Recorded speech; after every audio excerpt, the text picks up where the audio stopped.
नमस्कार, आप सभी का स्वागत है हमारे YouTube channel TET pass all पर। हेलो। हेलो। हेलो। हाँ। हाँ सर नमस्ते। मैंने यूट्यूब पे आपका देखा था वीडियो। नमस्ते, बताइए। तो मुझे एक छोटी सी जानकारी चाहिए। ये हम्म। जो प्री प्राइमरी का निकला है, इसमें जैसे जो एनटीटी वालों का भी मतलब आया है कि एनटीटी वाले भी लिए जाएंगे। हम्म। तो मैंने आपका वीडियो देखा, उसमें मुझे बहुत सी बातें समझ में आई। हम्म। इसमें बस मैं ये जानना चाहती हूँ कि कुछ लोग बोल रहे थे कि आप टेट कर सकते हो, कुछ लोग बोले कि मुझे नहीं, टेट आपका जरूरी नहीं है क्योंकि ये प्री प्राइमरी है। तो हम्म। कंफ्यूज है, मतलब मुझे क्लियर नहीं पता चल रहा है कि मुझे टेट करना चाहिए या नहीं चाहिए। आपने एनटीटी कर रखा है ना? हाँ, मैंने एनटीटी कर रखा है। अच्छा, और एनटीटी से पहले आपने क्या क्या किया है? और मैंने तो ऐसे बहुत सारे कोर्स किए हैं जो होते हैं, जैसे फैशन डिजाइनिंग और बहुत इस तरह के कोर्सेज बहुत कर रखे हैं। अच्छा अच्छा, और नहीं, इसके अलावा एकेडमिक्स की बात करें तो आपने 12th किया होगा, उसके बाद ग्रेजुएशन किया अच्छा, होगा। ओके ओके, सॉरी, मुझे ये नहीं पता था। हाँ, हम्म। मैंने 10 किया है, 12 किया है, ग्रेजुएशन किया है, पोस्ट ग्रेजुएशन किया है, मतलब पढ़ाई मेरी कंप्लीट है। अच्छा अच्छा, चलिए, हाँ उसके जी। बाद आपने जो भी फैशन डिजाइनिंग वगैरह जो भी किया, डिग्री या हाँ डिप्लोमा, वो एडिशनल हाँ क्वालिफिकेशन आपका हो गया। हाँ मेन हाँ क्वालिफिकेशन आपका जो है उसमें आता है आपका हाई स्कूल, इंटर, हाँ हाँ ग्रेजुएशन, हाँ पीजी, और आपने ये जो एनटीटी वगैरह किया है ये टीचिंग में आ गया। ठीक हाँ है। हाँ। तो एक्चुअली आपने देखा होगा कि जो प्राइवेट स्कूल हैं वहाँ पर प्ले चलता है, एलकेजी नहीं, यूकेजी वो चलता तो है। मुझे प्राइवेट वाला तो पता है, मैं हाँ, सिर्फ गवर्नमेंट की जानकारी तो लेना वही चाहती गवर्नमेंट हूँ। का बता रहे हैं, वही चीज अच्छा। बताने जा रहे हैं कि गवर्नमेंट में अभी तक ये सब नहीं था, और अभी नई शिक्षा नीति जब आई है 2020 में, हाँ हाँ तो उसमें ये चीज नया लाया गया है कि अब सरकारी स्कूल में भी प्ले और एलकेजी यूकेजी चलेंगे। हाँ हाँ। और ये इम्प्लीमेंट होने में थोड़ा टाइम तो लगेगा, धीरे धीरे शुरुआत हो रही है। तो जो भी आंगनबाड़ी हैं उनको हाँ कन्वर्ट कर दे रहे हैं प्री प्राइमरी में, और लक्ष्य रखा गया था कि 2021-22 में ये काम किया जाएगा। 1,88,000 आंगनबाड़ी हम्म। केंद्र हैं, इनको प्री प्राइमरी में कन्वर्ट किया जा रहा है धीरे धीरे। ठीक जी। है। तो कुछ तो इस साल हो गया है, कुछ अगले साल हो जाएगा नए सत्र से। हम्म तो अब यहाँ पर जब प्री प्राइमरी नया स्टार्ट हो रहा है तो यहाँ पर टीचर्स भी रखे जाएंगे, और प्री प्राइमरी में हम्म एलकेजी यूकेजी प्ले क्लास 1 और 2 5 कक्षाएं चलेंगी। हम्म ठीक है। तो यहाँ पर जो नई शिक्षा नीति है और एनसीटी जो उन्होंने तय किया है कि किसको किसको यहाँ पर रखना है, टीचर्स के लिए मिनिमम क्वालिफिकेशन क्या होगा, तो उसमें रखा गया जी है जी एनआईएस डीएलएड का, एनटीटी, जी। और जो आंगनबाड़ी कार्यकर्त्री हैं उनको तो फिलहाल अभी नहीं, भविष्य में गवर्नमेंट ट्रेनिंग देगी तो वो रखे जाएंगे।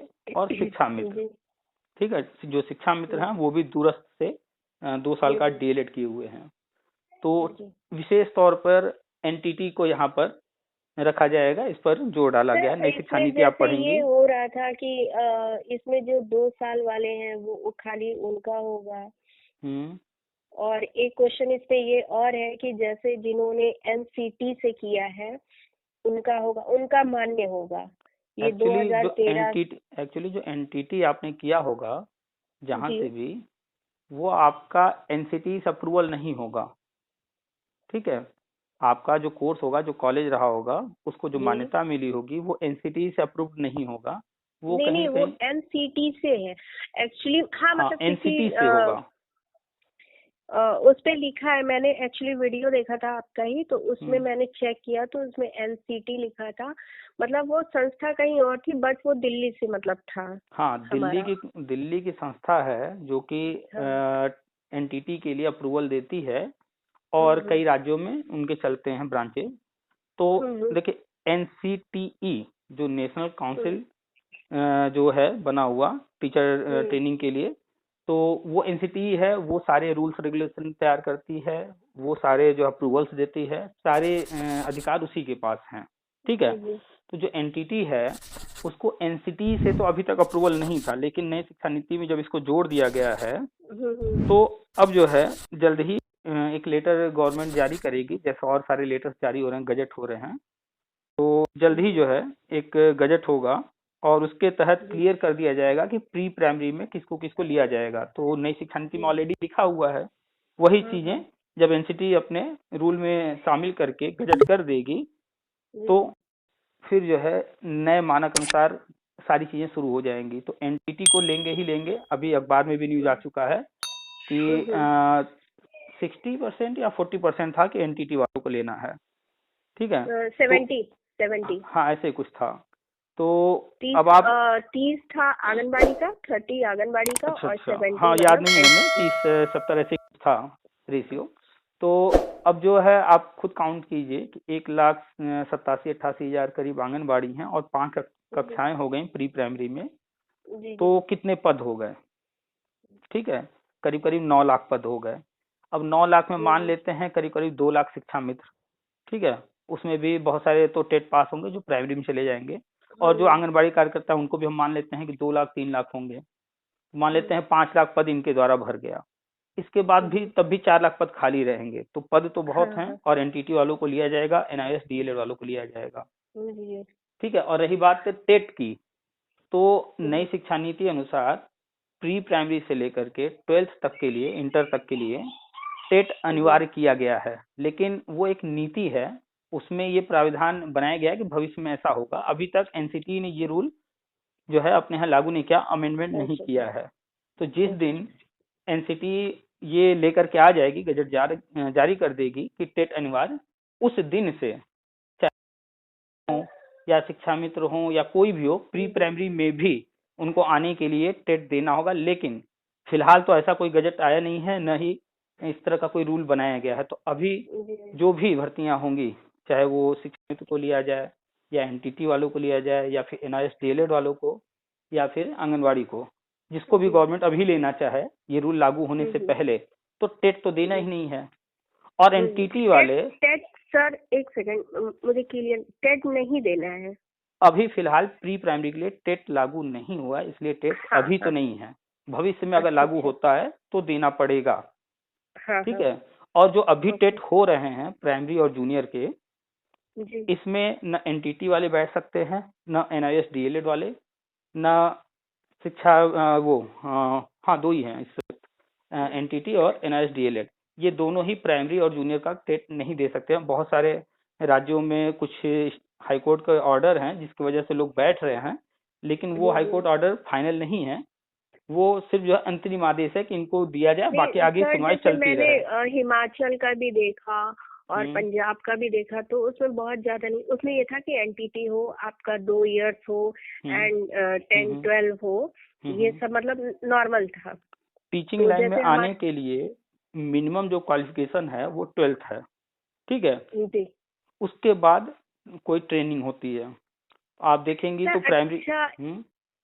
सर एक क्वेश्चन और है, जैसे एनटीटी की जो मार्कशीट होती है, जैसे हम लोग एग्जाम देते हैं उसमें एज अ नंबर होते हैं, तो क्या ऐसा भी सुनने में आया था कि मतलब एक वीडियो में कि वो मेरिट लिस्ट पे होगा, तो क्या ऐसा भी है?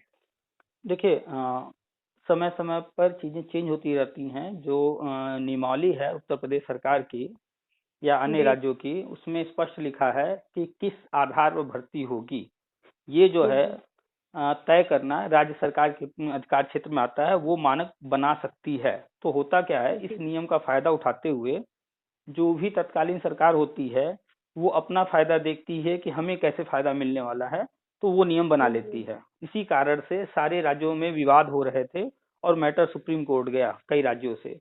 तो सुप्रीम कोर्ट ने स्पष्ट ऑर्डर किया कि स्पष्ट नियमावली बनाई जाए, स्पष्ट नीति बनाई जाए, इसीलिए नई शिक्षा नीति तैयार होकर आई है।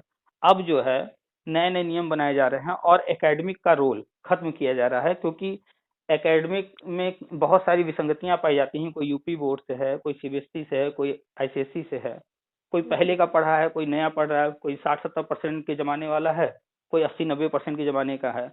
तो बहुत सारे डिफरेंसेज हैं। और ग्रेजुएशन या पीजी की बात की जाए तो वहाँ पर यूनिवर्सिटियाँ अलग अलग हैं, सबके मानक अलग अलग होते हैं, कहीं ग्रेडिंग सिस्टम है, कहीं मार्किंग है। तो इन सबको देखते हुए एकेडमिक्स का रोल धीरे धीरे अभी कम किया जा रहा है और निकट भविष्य में पूरी तरह से एकेडमिक को खत्म कर दिया जाएगा। अभी आपने देखा होगा कि 69 भर्ती हुई है, उसमें एक एग्जाम लिया गया है सुपर टेट। तो नई शिक्षा नीति में भी इसका जिक्र है। NTA, national testing NTA agency, हाँ एनटीए एग्जाम्स जो है हर जगह अप्लाई किए जा रहे हैं कि आपने एकेडमिक में कंप्लीट कर लिया, वो आपकी जो है क्वालिफिकेशन हो गए। अब आपको नौकरी चाहिए तो आप आइए और एग्जाम दीजिए और उसमें आप मेरिट में अपना स्थान बना करके नौकरी ले लीजिए। तो धीरे धीरे ये लागू हो रहा है। तो NTA हाँ एनटीए, ठीक है। तो निकट भविष्य में हर जगह सुपर टेट लागू हो जाएगा, उसी तरह का एग्जाम होगा। लेकिन अभी तो फिलहाल कोई न कोई एक मानक लेकर चलेंगे। तो निश्चिंत रहिए, आपने एनटीटी किया है, बहुत ज्यादा लोग एनटीटी नहीं किए हैं और 4 लाख 5 सर लाख जैसे पद हैं। मैं अपने में बहुत कॉन्फिडेंस हूँ, क्योंकि मेरा जैसे 2010 का है सबसे पहले, फिर 2 साल का है, फिर उसमें नंबर भी मेरे फर्स्ट डिवीजन के हैं, और मतलब हर तरह से है। अगर एक वीडियो मैंने देखा था उसमें ये था कि आपको कंप्यूटर भी कहीं कहीं मांगा जा रहा है, तो मैंने सारे कोर्स किए, मेरे पास वो भी है। बस मुझे ये टेट वाला था कि मतलब टेट नहीं, मुझे अभी जो करना है या नहीं करना। अभी फिलहाल कोई टेट एग्जाम आप दे भी नहीं सकती हैं, कहीं एलिजिबल नहीं है एनटीटी वाले, ना ही एनआईएस डीएलएड वाले, ठीक है। सर एक सेकंड रोकना चाहूंगी इसमें। जैसे मुझे सुनने में आया था कि जो लोग जैसे ग्रेजुएट बीए है, एमए है, तो ये शायद टेट दे सकते हैं, ऐसा भी कुछ है क्या? आप अगर टीचिंग लाइन में आ गई हैं और जहाँ भी कंफ्यूजन है वो इस वजह से है कि आपने अपनी आंखों से कुछ भी रूल रेगुलेशन नहीं पढ़ा है, अखबार में पढ़ लिया या किसी ने बताया या हमारा आपने ऑडियो सुना, तो सब कुछ खिचड़ी पका हुआ है, हौच पौच हो गया है, इसलिए सब मिक्स हो रहा है, ठीक है। तो हम जो भी बताते हैं, जो रिटेन में है, जो रूल्स लिखित में है, सारी चीजें और जो चल रहा है, ठीक है। अच्छा। तो ऐसा कुछ भी नहीं है, ठीक है, कि ग्रेजुएशन से एक टाइम बहुत पहले था, आज से जो है कई सालों पहले, बहुत सालों पहले, कि ग्रेजुएशन वगैरह से मतलब होता था, टीईटी की कोई जरूरत नहीं होती थी, या फिर जब 2010 में टीईटी आया, इसी में कंफ्यूज थी कि मतलब कुछ लोगों से मैं इस तरह के कंफ्यूजन उन लोगों में है जो शिक्षा विभाग से अभी दूर हैं। 2010 में हम लोग के साथ भी सेम कंफ्यूजन था, लेकिन हम लोग बीएड वाले थे, तो हम लोगों ने टेट दिया। लेकिन वो हम उस वक्त इलाहाबाद में रहते थे, जितने भी लड़के थे एसएससी वगैरह की तैयारी करने वाले, या जो इलाहाबाद यूनिवर्सिटी वगैरह से बीए कर रहे थे, तो उनको भी ऐसा लगा था कि हम तो बीए किए हैं, तो बस टीईटी पास कर लेंगे, टीचर बन जाएंगे। और 2011 में जब पहली बार टीटी हुआ या सीटेट हुआ, तो लाखों लोग ऐसे भरे थे फॉर्म कि चलो भाई बस टेट पास करके टीचर बन जाएंगे। तो 2011 में जो टेट हुआ उसमें 2,92,923 लोग पास हुए, जिसमें से करीब करीब 1.5 लाख लोग ऐसे थे जिनकी टेट की सर्टिफिकेट जो है रद्दी, यानी कि वो न बीएड थे, न बीटीसी थे, न डीएलएड थे, उन्होंने बस ये समझा कि टेट पास करके टीचर बन जाएंगे। तो इस तरह की चीजें जो है कंफ्यूजन रहते हैं, जो लोग कोसों दूर हैं इस विभाग से, एक्चुअली उनमें मेरे साथ क्या हुआ था ना कि जब मैंने एनटीटी किया था उसके बाद मैं बहुत सारे कोर्स, जैसे बीएड भी था, बीटीसी था, मतलब एक होता है ना माइंड में, जैसे आप कह रहे हो लोगों का सुनते हो तो आदमी भागता है उसके, तो मैं सब कुछ करने जा रही थी। बट मैं जहाँ भी जाती थी लोग यही कहते हैं, अरे आप तो एनटीटी करके बैठी हैं, आपको क्या जरूरत। तो एक चांस, जो एक उम्मीद होती है, वो कहीं ना कहीं निकल के आई, चाहे वो छोटी ही क्यों ना हो। तो यही था कि मतलब मैं आपसे जानकारी लूं, और ये टेट के चक्कर टीचिंग लाइन में आने के लिए लोगों में तरह तरह की भ्रांतियां हैं, समझ नहीं पाते हैं। कभी कोई व्यक्ति मिला, वो जो है पीएचडी कर रहा है या फिर नेट क्वालिफाई है या नेट की तैयारी कर रहा है, तो वो उस लेवल की जानकारी रख रहा है तो वो बता देगा। किसी ने बीएड किया है या बीएड की जानकारी रख रहा है, वो बीएड की बात करता है। कोई बीटीसी की बात करेगा, कोई डीएलएड की बात करेगा, सब अलग अलग बात करेंगे। लेकिन जितने भी लोग बात करने वाले हैं, कभी आप उनसे पूरी जानकारी मांग लेंगे कि किस लेवल के लिए क्या क्या कोर्सेज हैं, किस लेवल पर कैसे टीचर बना जाता है, तो उनको पूरी जानकारी नहीं होगी। और हम जो बात करते हैं हर लेवल की अलग अलग बात करते हैं। तो जो एनटीटी है वो प्री प्राइमरी के लिए ही सिर्फ बना है। एनटीटी करने वाले प्राइमरी में नहीं जा सकते हैं, फिलहाल तो ऐसा कोई रूल नहीं है, न ही और कहीं ऊपर जा सकते हैं। ऐसे ही जो डीएलएड है वो मूल रूप से प्राइमरी के लिए बना है, लेकिन उनको जूनियर में भी मौका कहीं कहीं दिया जा रहा है, ठीक है। बीटीसी वालों को भी जूनियर में मौका दिया जा रहा है। और जो बीएड है मूल रूप से बना था वो टीजीटी के लिए, ठीक है, और जूनियर में भी उनको लिया जा रहा था। बीच में 2000 से 2010 के दौरान बीटीसी पर रोक लग गई थी यूपी में, तो 6 महीने की अलग से ट्रेनिंग देकर विशिष्ट बीटीसी के नाम से बीएड वालों को प्राइमरी में लेना शुरू किए। फिर 2010 में जब बीटीसी आ गई तो बीएड को भी लेना बंद कर दिए। फिर 2018 में बीएड को वैलिड कर दिया गया तो फिर बीएड को लेने लगे। तो ये सारे जो कंफ्यूजन है ये खत्म करने के लिए ही गवर्नमेंट नई शिक्षा नीति में सिर्फ अब बीएड लेकर आई है कि निकट भविष्य में सब चेंज हो जाएगा। सिर्फ और सिर्फ बीएड रहेगा 4 साल का, 2 साल का और 1 साल का, न डीएलएड रहेगा न ही बीटीसी रहेगा। ये सारे खत्म हो जाएंगे। सर ये मतलब क्या चीज कि जैसे आप बोल रहे हैं बीएड रहेगा 4 साल का, 2 साल का, 1 साल का? हाँ, जो भी 12th पास कर लेगा और वो टीचिंग लाइन में आना चाहता होगा तो वो इंटीग्रेटेड कोर्स करेगा, ग्रेजुएशन प्लस बीएड। ठीक है, वो 4 साल का कोर्स होगा। इंटर के बाद उसमें एडमिशन लिया जाएगा और चाहे वो आर्ट का स्ट्रीम हो या साइंस का, तो वो अपना बीएससी या बीए जो भी होगा उसके साथ साथ बीएड कर लेगा। 4 साल में उसका पूरा हो जाएगा। ठीक है, और अगर कोई व्यक्ति इंटर के बाद ग्रेजुएशन कर लिया, बीए कर लिया, बीएससी कर लिया, बीटेक कर लिया या जो भी कर लिया, उसके बाद टीचिंग में आना चाहता है तो उसको 2 साल का बीएड करना होगा। ठीक है, और अगर कोई मास्टर डिग्री कर लिया है, पीजी कर लिया है, अब वो टीचिंग में आना चाहता है तो उसके लिए 1 साल का बीएड होगा। ये नई शिक्षा नीति में लिखा हुआ है, स्पष्ट है। और कुछ साल बाद यही नियम चालू हो जाएगा। बीएड जो बीटीसी है, डीएलएड है, ये सब बंद हो जाएंगे और 2030 के बाद इनको गवर्नमेंट सेक्टर में लिया भी नहीं जाएगा। 2030 के बाद? हाँ, डेडलाइन पेपर में आ चुका है, डेडलाइन घोषित हो चुका है, नई शिक्षा नीति में है 2030 तक ही इनको लिया जाएगा गवर्नमेंट सेक्टर में, उसके बाद नहीं लिया जाएगा। इसीलिए कोर्स ये सारे जो है 2022 या 2023 से बंद हो जाएंगे। मेरा मानना है कि बस मतलब एनटीटी वालों को भी इस बार चांस मिलेगा। एनटीटी वालों को अभी भी चांस मिलेगा और भविष्य में हमेशा चांस मिलता रहेगा प्री प्राइमरी में। एनटीटी प्री प्राइमरी के लिए ही है। अच्छा, इसकी एज मतलब एज का क्या है? देखिए, एज जो होता है वो चाहे कोई भर्ती हो उसमें मिनिमम तय किया जाता है कि इतनी एज तक लेंगे। ठीक है, तो जो भी भर्ती आएगी सब में एज लिमिट रहेगा ही रहेगा। लेकिन क्योंकि नई शिक्षा नीति अभी आई है और सर एज तो है, जैसे ये 35 तक थी, तो जो हमारे चाचा जी के बेटे हैं वो उन्होंने कर रखा है, तो वो बोल रहे थे कि इस टाइम 45 तक मतलब उत्तर प्रदेश में हो गया है कि मतलब 45। कोई भी सामान्य तौर पर कोई भी भर्ती आती है जो उसमें एज लिमिट है, सामान्य भर्तियों की बात कर रहे हैं, तो 40 वर्ष रखी गई है और आरक्षित वर्ग को 5 वर्ष छूट दे दिया जाता है। सामान्य तौर पे यही एज लिमिट रहता है। ठीक है, किसी किसी में देखने को मिलता है कि कहीं कहीं 35 वर्ष वाला भी और 5 वर्ष छूट के साथ फिर 40 वर्ष, लेकिन सामान्य तौर पर 40 वर्ष सामान्य के लिए और जो भी आरक्षित वर्ग के हैं उनको 5 वर्ष छूट दे करके 45 वर्ष तक लिया जा रहा है।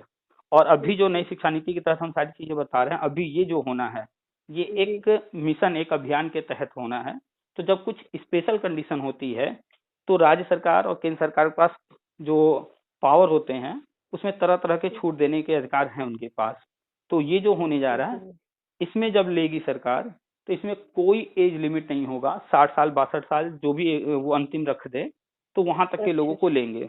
60 साल तक तो लेंगे ही, 62 साल तो रिटायरमेंट का एज हो गया, तो 60 तक लेंगे ताकि 60 वाला भी अगर ज्वाइन करे तो कम से कम 1-2 साल पढ़ाए। हाँ। अभी जो 69 भर्ती हुई उसमें 57-58 साल वाले भी ज्वाइन किए हैं। स्पेशल कंडीशन था तो छूट दिया गया। ओके सर, इसमें जैसे मान लीजिए आपको कोई, आपने व्हाट्सएप पे भेजा था तो मैं समझ नहीं पाई थी, जैसे इसमें कोई ग्रुप भी है क्या कि मतलब कोई जानकारी अगर हम जुड़े तो हमको मिलना चाहे तो मिल जाए? देखिए, शिक्षा विभाग से संबंधित प्री प्राइमरी का या प्राइमरी का जो भी न्यूज आता रहता है या जो भी गजट होते रहते हैं या जो नीतियां बनती रहती हैं, जो भी चीज होती है वो हम शेयर करते रहते हैं। बहुत सारे ग्रुप हैं, बहुत से लोग चला रहे हैं। व्हाट्सएप पे या फिर यूट्यूब पे? सर नहीं, यूट्यूब पर तो जिन लोगों से मेरी बात होती है तो वो डाल देते हैं ताकि सेम मैटर वाले जो लोग होंगे उनको भी जानकारी मिल जाएगी। तो वो तो वहां पर तो कोई ग्रुप नहीं, वो तो सिर्फ देखने के लिए, जानकारी के लिए है। हाँ, ग्रुप जो है वो फेसबुक पर है, टेलीग्राम पर है, व्हाट्सएप पर है। अच्छा, ठीक है, तो आप जो व्हाट्सएप में हमको ज्वाइन करना है तो मैं कैसे करूँ? आपको हम व्हाट्सएप पर लिंक दे देंगे तो ग्रुप कोई भी ज्वाइन कर लीजिएगा उसमें से कोई एक। या फिर टेलीग्राम पर चले जाइए, वहाँ पर सर्च कर लीजिएगा टेट पास ऑल, हम उसका भी लिंक आपको व्हाट्सएप पर दे देंगे, तो उससे भी जुड़ जाइएगा। और टेट पास ऑल के ही नाम से फेसबुक पर भी है। अच्छा, क्या आपने फिर से क्या बोलिए, क्या बोला आपने? टेट यूट्यूब चैनल आपने देखा है टेट पास जी। ऑल, उसी नाम से टेलीग्राम पर भी है, अच्छा अच्छा उसी नाम से फेसबुक पर भी है। अच्छा अच्छा। ठीक है, आप हमें व्हाट्सएप कर दीजिएगा, हम सबका लिंक दे देंगे आपको। ओके सर, बहुत बहुत धन्यवाद। बहुत सारी जानकारी हमने आपसे ली और आपने दी। वेलकम। और एक टेट वाला मेरे माइंड में था, तो वो भी क्लियर हो गया कि मुझे अभी नहीं करना है। नहीं, इसी तरह बहुत सारे लोग होंगे। आप प्राइमरी टेट नहीं दे सकती हैं। बहुत से लोग कहेंगे आपसे हाँ। कि नहीं दे सकती हैं, एनआईएस वालों को भी कहते हैं लोग कि दे सकते हैं, बहुत सारे लोग दे करके क्वालिफाई करके भी बैठ एक्चुअली गए मेरे हैं, मन में ये लेकिन था कि वैलिड नहीं ऐसा है ना वो। हो कि हम सही जानकारी ना पाए और फिर होता है ना कि बाद में आदमी पछताता है कि देखो मुझे किसी ने बताया नहीं। तो फिर इसीलिए मैंने आपको कॉल किया, बहुत टाइम से कर रही थी, लेकिन फिर व्हाट्सएप पे नहीं किया था, मुझे लगा नहीं कि व्हाट्सएप पे करना चाहिए, तो मैंने किया। तो खैर आपका जवाब भी तुरंत मिल गया। तो हाँ, चूंकि बहुत सारे लोगों के मैसेज कॉल आते रहते हैं, कभी किसी को तुरंत मिल जाता है, जब खाली बैठे हैं जिसका सामने दिख गया तुरंत दे दिया, किसी किसी का जो है नीचे दब जाता है, बहुत सारे लोगों के मैसेज आते हैं तो रिप्लाई नहीं हो पाता है। तो फिलहाल आप एनटीटी हैं, आप प्री प्राइमरी के लिए एलिजिबल हैं, और प्री प्राइमरी पिछले वर्ष से ही शुरुआत कर चुकी है गवर्नमेंट, और 2022 वाले सत्र से, जो 22-23 का सत्र होगा, इसमें और तेजी से काम होगा। तो सबसे पहले जो काम इसमें देखने को मिलेगा वो शिक्षा मित्रों का मिलेगा, इसके बाद वहीं पर आंगनबाड़ी हैं उनका मिलेगा, फिर इसके बाद थर्ड नंबर पर एनटीटी और एनआईएस डीएलएड, ये दो लोग वहाँ होंगे। सर एक चीज और पूछ सकते हैं ऐसे? सर इसकी प्री प्राइमरी की सैलरी सर क्या होगी? देखिए, अभी तक तो गवर्नमेंट सेक्टर में ये पद था ही नहीं, नया नया अभी पद ये बनाया जा रहा है। तो जैसे मैंने वीडियोस देखे थे तो उसमें कोई 25, कोई 20, कोई 80। देखिए, ग्रेड पे तय होता है, उस ग्रेड पे से ही कंफर्म होता है कि कितना वेतन रहेगा। ठीक है, तो गवर्नमेंट जो भी ग्रेड पे होगा, प्राइमरी में जो ग्रेड पे है उससे कम ही यहाँ रखेगी, तो उसके अनुसार तय होगा। लेकिन मान करके चलिए कि 30,000 के आसपास रहेगा, 30 से ऊपर ही रहने वाला है, क्योंकि इससे नीचे के चांसेस तो बिल्कुल नहीं बनते हैं। एक बार हम लोगों ने कैलकुलेट भी किया था ग्रेड पे, जो प्राइमरी का है उससे कम वाले पर, तो लगभग 32-33 हजार रहा था, तो 30,000 या उससे प्लस ही रहेगा। ठीक है जी, चलिए ठीक है, फिर रखते हैं सर। Thank you. और हमें जरूरत लगेगी तो हम आपको फिर से व्हाट्सएप कर लेंगे, और मेरी नौकरी लग जाएगी तो हम आपको मिठाई भी खिलाएंगे। बिल्कुल बिल्कुल, ठीक है, रखते हैं फिर। Thank you sir. वेलकम, नमस्कार।